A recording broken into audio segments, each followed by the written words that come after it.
Feels like we're reliving a nightmare. Two children, Lily and Jack Sullivan, vanished from a quiet Nova Scotia home, and for 20 hours, no one called for help. No footprints, no cries, no trace, and the story their family told, it was a lie. Investigators realized everything they had been told was meant to hide something far darker than a missing persons case. This case will change how you see every missing child story, every search party, every plea for help. If you believe children deserve justice, and if you're not afraid to see what lies beneath the surface, hit that subscribe button now, because what you're about to hear is the case they don't want you to remember. May 2nd, 2023, 10 in the morning. A woman named Malia Brooks Murray picks up her phone in a quiet trailer on Landown Road and dials 911. Her voice is shaking as she tells the dispatcher that her children, 4-year-old Lily and 6-year-old Jack, have wandered into the wilderness. It sounds like a mother's worst nightmare, but there's a problem. Security cameras in New Glasgow captured Lily and Jack alive at 2:07 p.m. on May 1st, almost 20 hours before Malia called for help. 20 hours. Let that sink in. When was the last time you went 20 hours without knowing where your children were? No calls to neighbors, no frantic search through the night, no headlights scanning the tree line, just silence. A silence that would crack everything wide open, because when the RCMP arrived at that property, they weren't stepping into a typical missing persons case. They were stepping into a labyrinth of lies, and that 20-hour silence, it became the dark thread unraveling one of Canada's most haunting missing children cases. The search began immediately. Thermal drones, K9 units, over 100 volunteers combing 12,000 acres of tangled, storm-ravaged forest. But it felt wrong from the start. The forest was a maze of fallen trees and abandoned trailers, perfect for hiding something or someone. Search dogs traced a scent trail from the trailer to a gravel road. And then, it stopped. Not faded, stopped, as if Lily and Jack had vanished into thin air, or as if they had been picked up by someone. And in the middle of it all stood Malia. Witnesses saw her standing by the roadside that morning, clutching her phone, frozen, staring into nothing, waiting. For what? Why was she there, hours before she would call 911, staring down that empty road? As the RCMP pieced together a timeline, the story Malia told them crumbled. Because the last time Lily and Jack were seen was on that CCTV footage, 20 hours before the call for help. 20 hours unaccounted for. 2 small children, missing, and nobody was looking for them.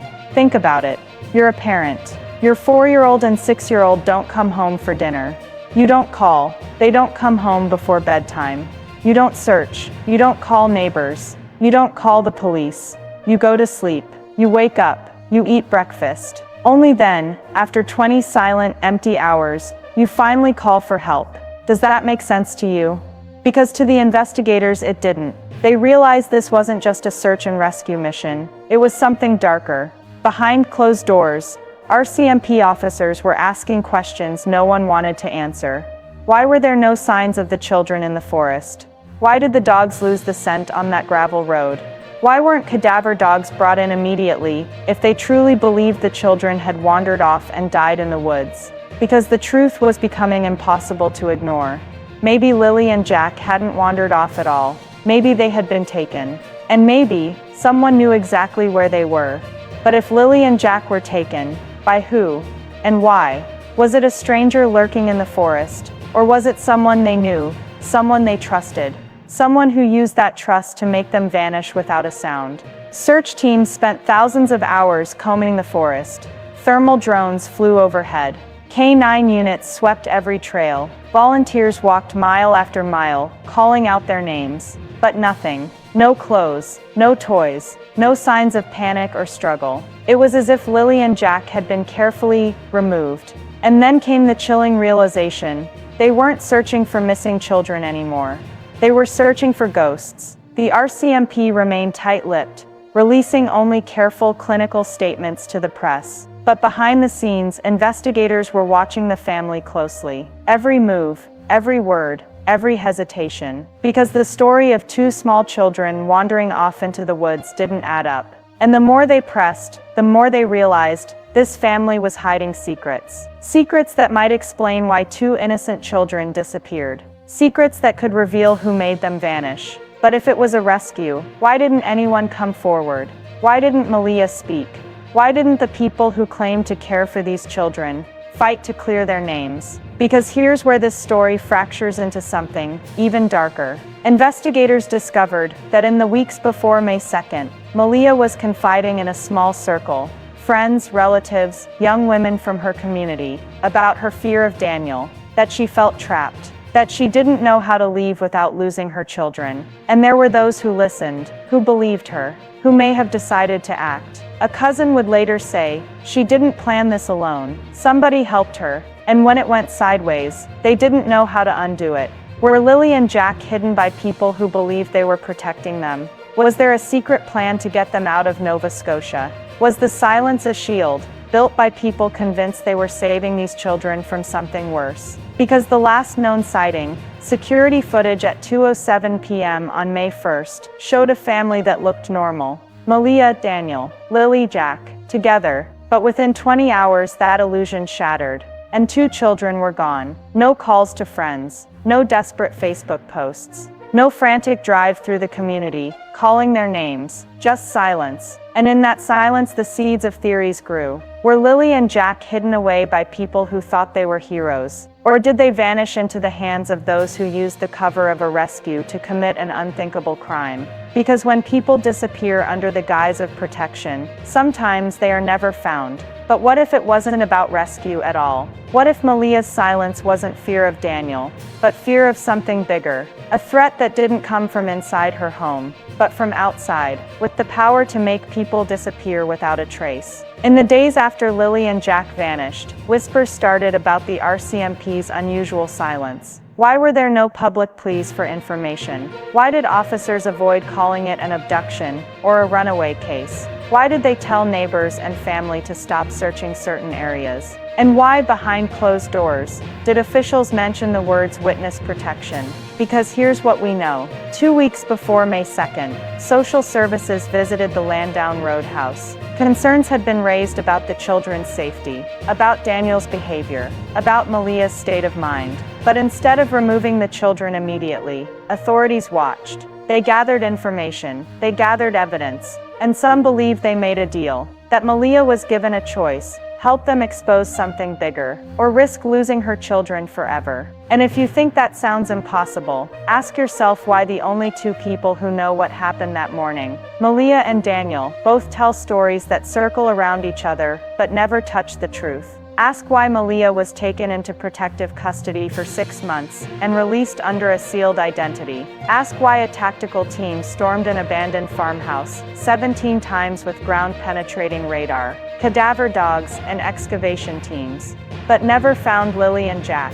Ask why, despite everything, there was never a public Amber Alert. Because maybe the truth isn't that Lily and Jack wandered off into the forest. Maybe it's that the people who were supposed to protect them took them. And maybe they're still alive, but hidden somewhere so deep. The only way back is for someone to finally tell the truth. Think about it. Malia's absence, her silence, has become the loudest part of this case. Every day she stayed hidden, the rumors grew. Was she a mother too broken to fight? Or was she hiding because she knew exactly what happened? Online forums erupted with theories. Some called her a coward, too afraid to face the consequences. Others called her a pawn, caught in a system that devours the vulnerable. And others called her complicit.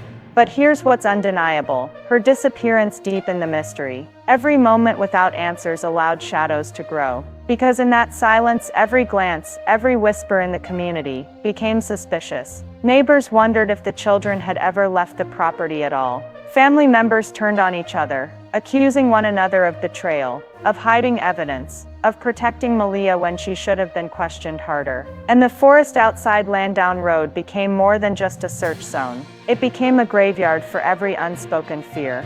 every theory that no one wanted to say out loud. They said Lily and Jack might have been taken for protection. They said they might have been taken for punishment. They said Malia was running from Daniel, or running from the RCMP, or that she was running from herself. Meanwhile, the volunteers who once searched with hope began to lose faith, because the longer Malia stayed silent, the easier it was to believe the worst.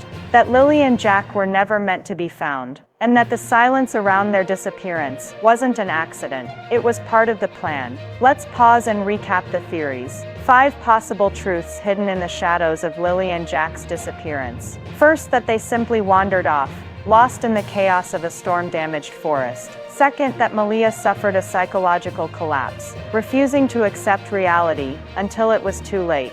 Third, that she was paralyzed by fear, complicit by silence, terrified of the consequences if she spoke. Fourth, that she was directly involved, choosing silence to shield herself from a truth too dark to confess. And fifth, that Malia didn't disappear willingly, but was removed by authorities, by threats, or by something much larger than any of us can see. 5 theories, none proven, all possible. And in the center of them are 2 innocent children, whose laughter once echoed through the halls of that trailer on Landown Road. 2 children who deserve answers. 2 children who might still be alive, waiting for someone to look in the right place. Because here's what we know, cases like this don't stay cold forever. Secrets slip, people talk, and even the deepest lies eventually crack. That's why we keep telling their story, because the truth is still out there, and Lily and Jack deserve to come home. If you know anything about what happened to Lily and Jack Sullivan, if you saw something, heard something, or even felt something was off, call the RCMP. Now, you might hold the missing piece that brings them home. And if this story moved you, like this video, share it.